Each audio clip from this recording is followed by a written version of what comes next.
So let's have a look at a couple of hands in the last session of the semi-finals between Team Ventin and Team Robinson, although you can apply it to Team Black and Nickel because they're obviously playing the same boards as well. So we're going to look at two of the boards which gave the biggest swing. So board 18 and board 26. So if we have a look at board 18 first of all. So East opened the bidding with a 2-club opener, which either showed a weak hand with clubs or some other type of hand. I can't remember now the explanation. So they opened at 2 clubs. South decided to bid 2 no trumps. Kind of natural, showing about like a 15 count, I'm guessing, and a club stop. West passed. North then transferred and bid 3 diamonds. South then bid 3 hearts. And then North bid 3 no trumps. Basically bidding to game, thinking we've got to be in game, but didn't bid 4 diamonds or anything like that. So the final finished in 3 no trumps, whereas the other table they managed to finish in 4 hearts, which was a much easier contract. So West led partners suit, led the 2 of clubs, the 3, the queen, and this hand went straight up with the ace. Now, I think there's a case to duck the opening lead here. If it's a weak 2 in clubs, then it's going to be a 6-card suit. So what you can do is basically duck the continuation of clubs twice and win the 3rd club. And that means West is then going to be out of clubs. Okay. But South went up with the ace of clubs anyway. The other thing that you might want to duck is, let's say you duck this hand. Maybe this hand's got king, queen of clubs. Okay, so you could duck the queen of clubs, and when another club is played, you put in the jack. And if this hand's got king, queen of clubs, then you've got 2 club tricks now as well. So that's another option. Instead, South went up with the ace, as I said, and then ran the jack of diamonds straight away. Now, if you look at the hand, you've got 5 heart tricks, 1 club, the ace of diamonds, and the ace of spades. So you've got 8 tricks. You just got to generate a 9th tricks. And what South is hoping for here is, after playing the ace of clubs, okay, he's hoping that to play the jack of clubs, jack of diamonds, and take a double sort of diamond finesse. Okay, and this hand gets in with a diamond. When it comes back to clubs, they hope to guess it right. They're hoping that West doesn't hold king, queen of clubs. So anyway, they played the jack of diamonds. West rose with the king of diamonds, and North played the ace. And then I think they played another diamond, and then this hand won it with the queen, and then played the 9 of clubs back. At this point, South had a think for a while, and then went up with the jack of clubs, basically playing this hand for holding king, queen of clubs. The king went up, and it was all over. Okay, they then just took a load of club tricks, and game over. It was 2 down, and 13 imps out.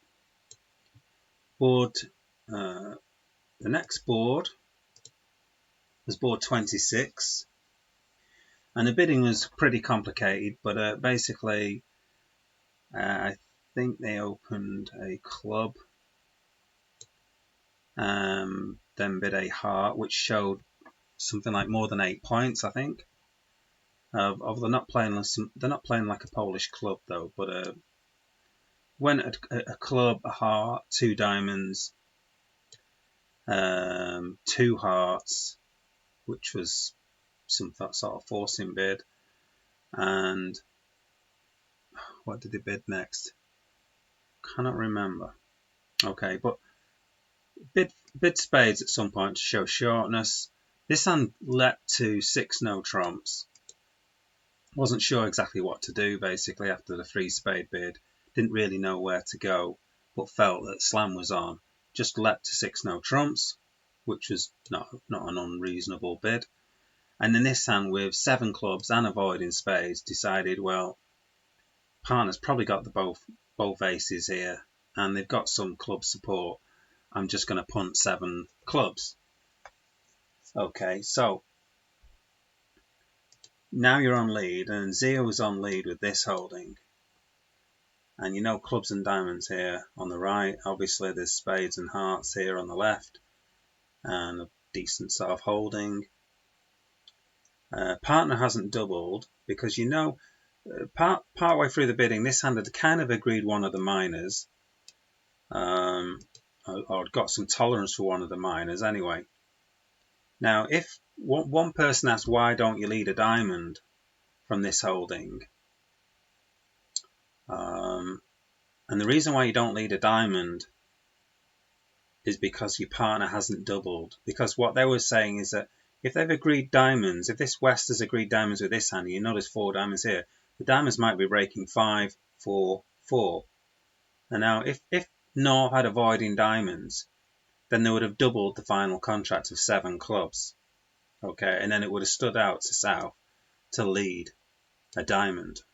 So Zia didn't lead his ace of spades. He felt sure that East had avoiding spades. So now it's a case of what you lead. Now the funny thing is about this hand, the best thing you can lead, and it's really difficult to lead, is to lead a club.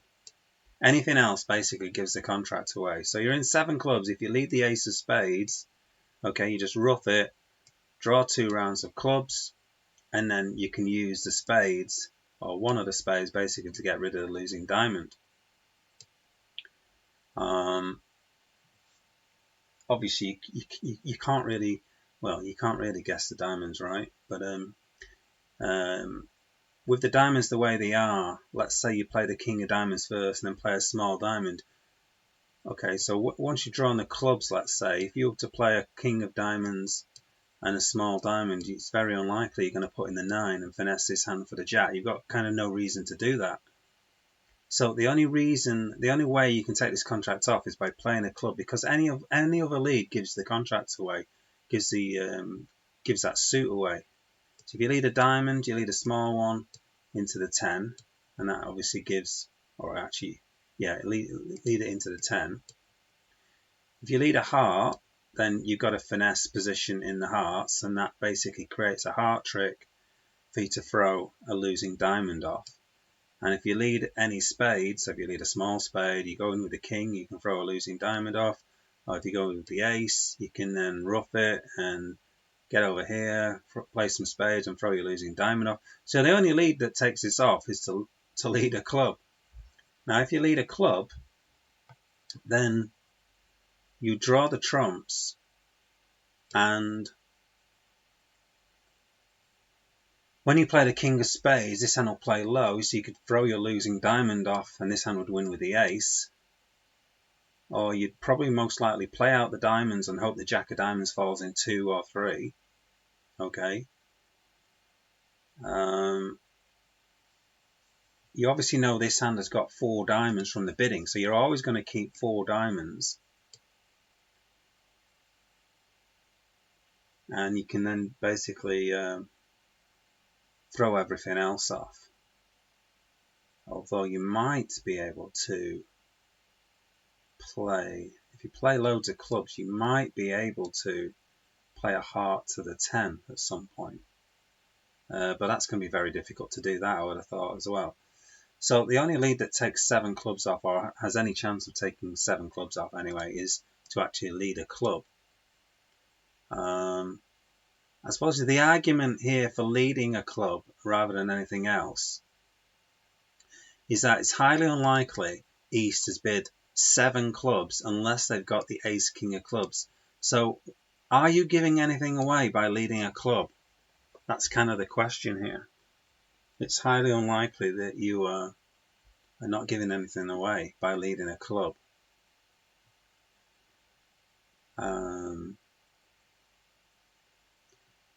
So there is an argument for leading the Queen of Clubs. I'd lead the Queen of Clubs just in case, say, this had bid with, say, a singleton club, and this had maybe got Jack to 3 clubs somehow.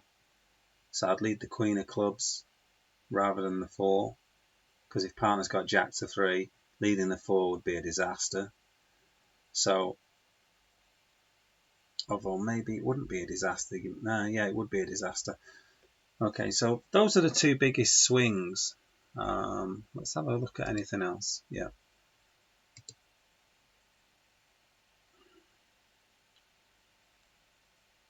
Yeah, I mean, board 27, Zia was basically felt he was losing the match and just blasted 6 no trumps on a thin 6 no trumps. It was possible to make, but it would have required seeing through the backs of the cards.